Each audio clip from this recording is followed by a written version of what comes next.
بتا چکے تو مجمع میں سے ایک روتا ہوا شخص اٹھا، کہا فرزند رسول میں ہلاک ہو گیا، میں مارا گیا۔ مولا نے فرمایا کیوں؟ کہا مولا میں بیمار تھا، مجھے اس فضیلت کا پتہ نہیں تھا، ایک رات کے بدلے اتنی اجرت۔ مولا اگر مجھے پتہ ہوتا میں مر کیوں نہ جاتا، میں ضرور جاگتا۔ اب یہ اگلے سال آئے گی، پتہ نہیں میں زندہ رہوں گا کہ نہیں۔ امام فرماتے گھبرا نہیں، علی کے 2 لڑے ہوئے شیعوں میں صلح کرا دے، اللہ تجھے لیلۃ القدر کا ثواب عطا۔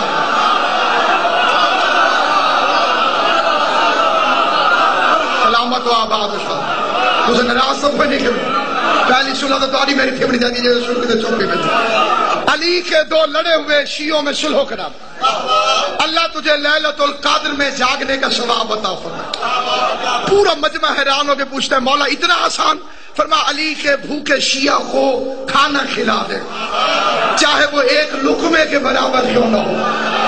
ہمارا قسمت ہے مجھے ضرور تھوڑا دیا، علی کے بھوکے شیعہ کو ایک کھانا کھلا دے، چاہے وہ ایک لقمے کے برابر کیوں نہ ہو، اللہ تجھے لیلۃ القدر میں جاگنے کا ثواب عطا فرمائے گا۔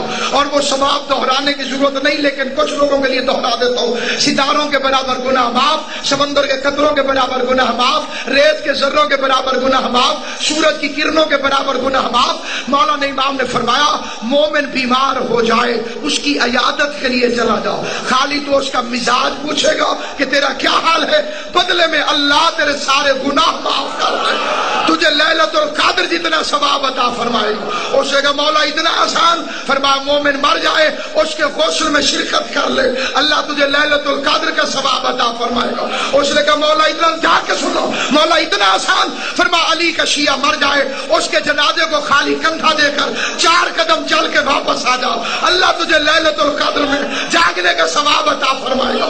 اس نے کہا مولا اتنا آسان؟ فرمایا مومن مر جائے اس کو دفن کر رہے ہو، تو مٹی اٹھا کے اس کی قبر میں تھوڑی سی پھینک دے، اللہ تجھے لیلۃ القدر میں جاگنے کا ثواب عطا فرمائے گا۔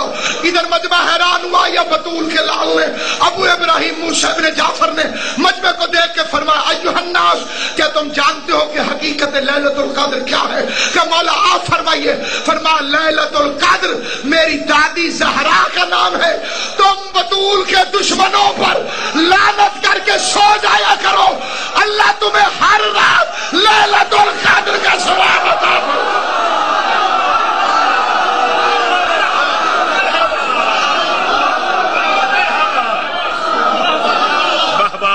مرحبا نفیس الذاکرین سید الذاکرین جناب سید ذکی الحسنین شاہ سید کسرا، اور انہاں تو بعد جناب حاجی ناصر عباس